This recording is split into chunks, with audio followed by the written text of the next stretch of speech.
Uh, Good morning. Um, Today I'm presenting the assignment on Constitution of Football Kenya Federation.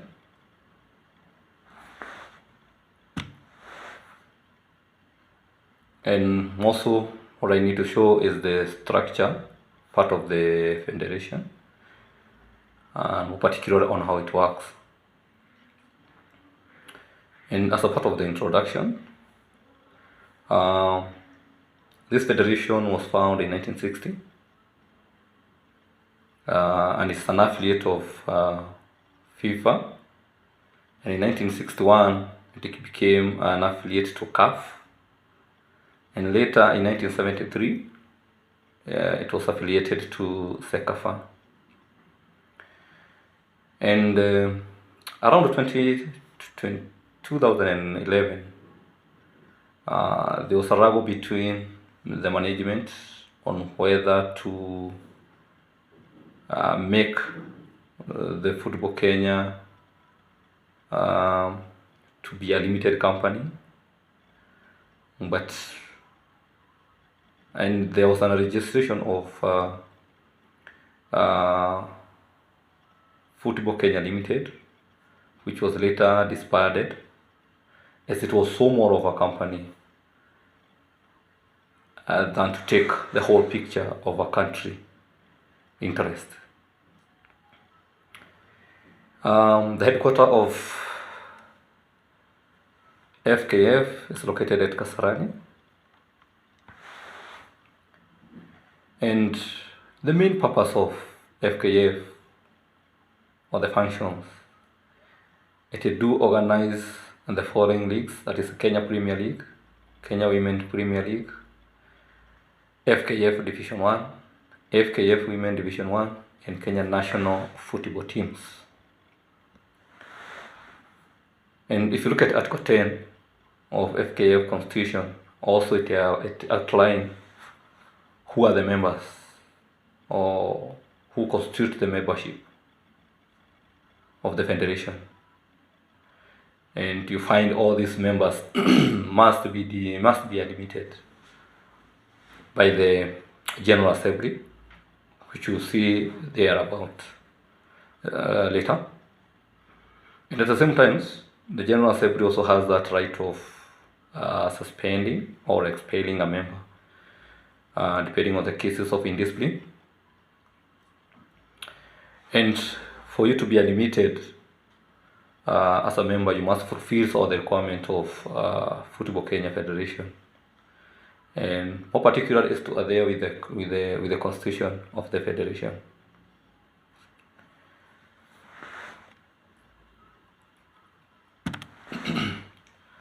As we continue still with the introduction, you find that the recognized members of FKF are as follows.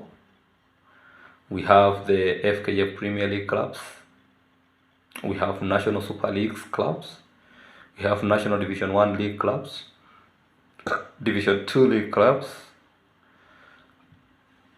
FKF Recognized Association of Football Referees, Recognized Association of Football Coaches, Football Players, and FKF Recognized Association for Women of Footballs,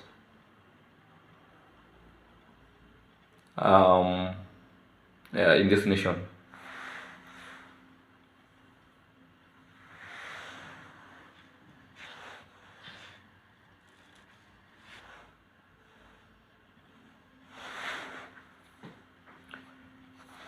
Another thing is that Football Kenya Federation has the governing organs, and some of these organs we are going to see them. We have the General Assembly, we have the Secretariat, we have the committees which take care of the affairs of the FKF. And when you look at the General Assembly being one of the organs of the FKF, is that the General Assembly, you find they normally organize meetings, or maybe it's a meeting, at which members of FKF normally meet regularly. And you find it is a supreme organ, and this is where you find the presidency of the FKF normally work, and it has its own standing orders that must be followed.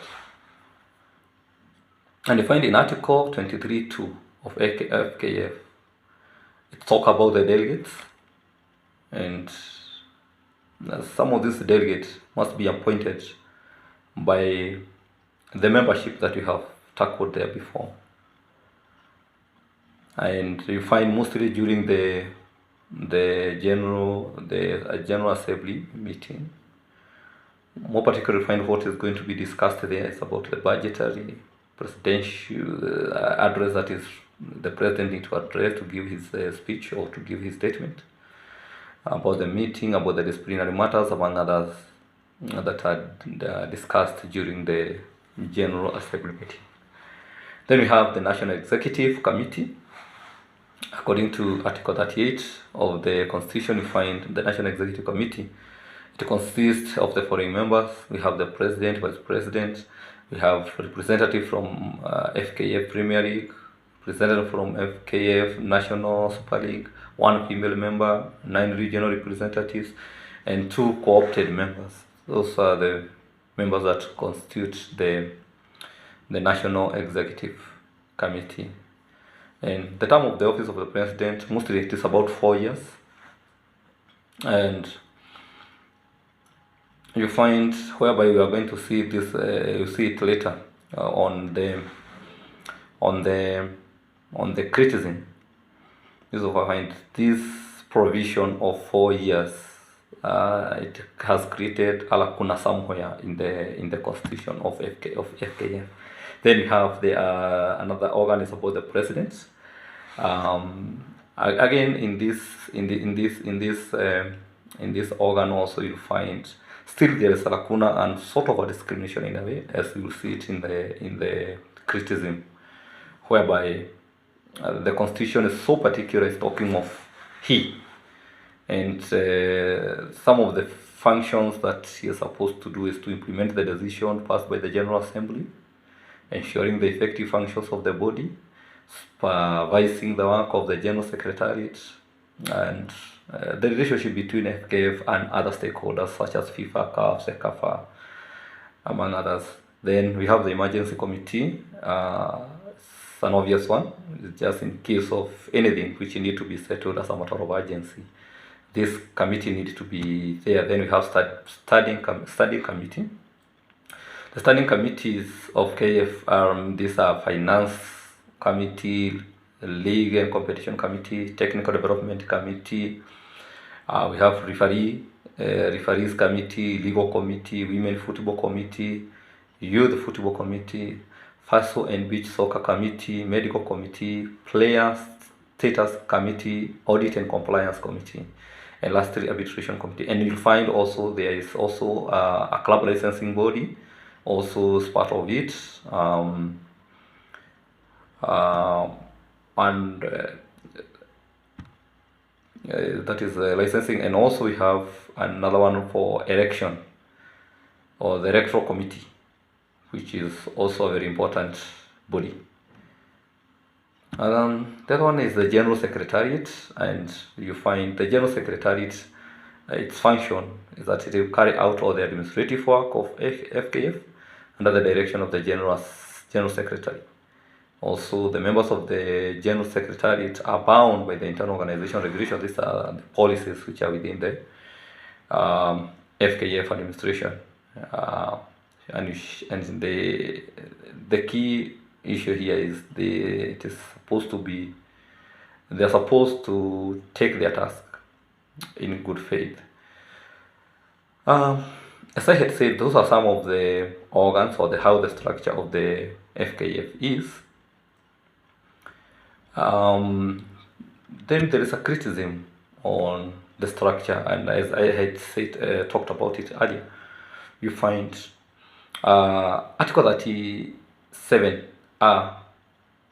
of this Constitution, from 1 to 7, while it outlined the composition of the National Executive Committee of FKF, and you find sub-article now particular 5, it states it created only one position of a woman, and you find and there are about 7 positions, so it appears so absolute that in this National Executive Committee it's only a single woman who can be given a seat.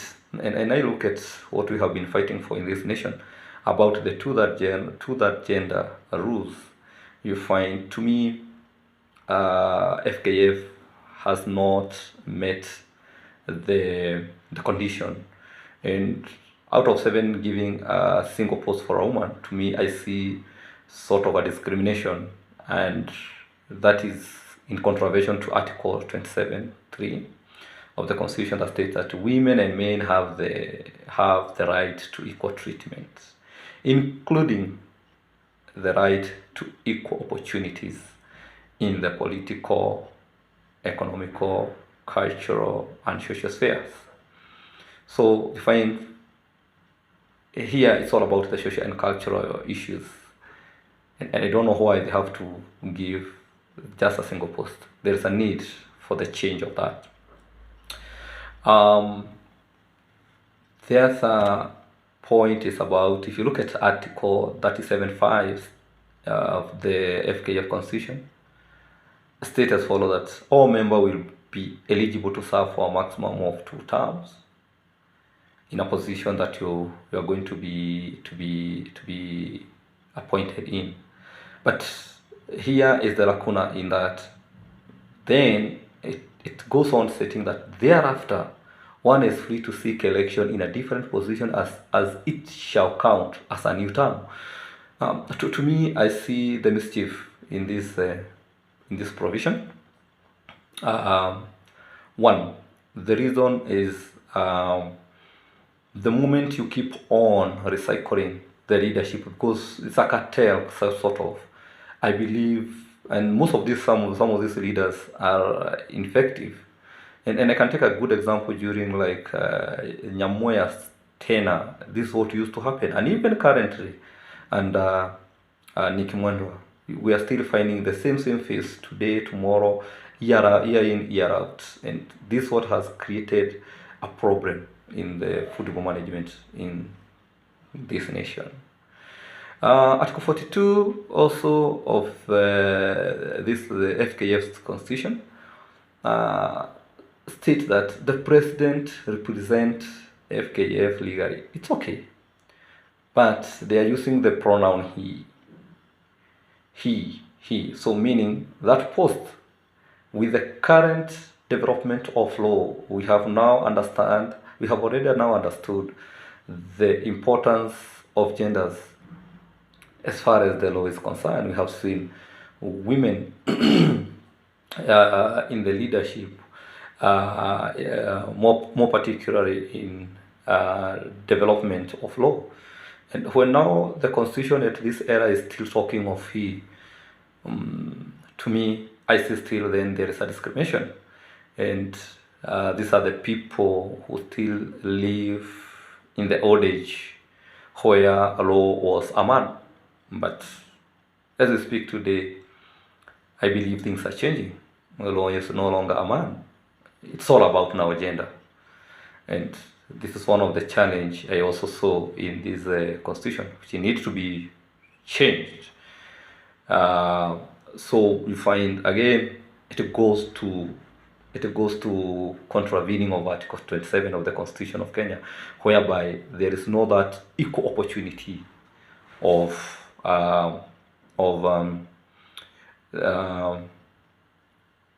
there's no equal opportunity accorded to women as men are. Lastly, it's a recommendation I can give is just due to the loopholes in the FKF Constitution, more on Article 37. Some officials have been in the management, where the performance is way below the expectation. There is a need for change.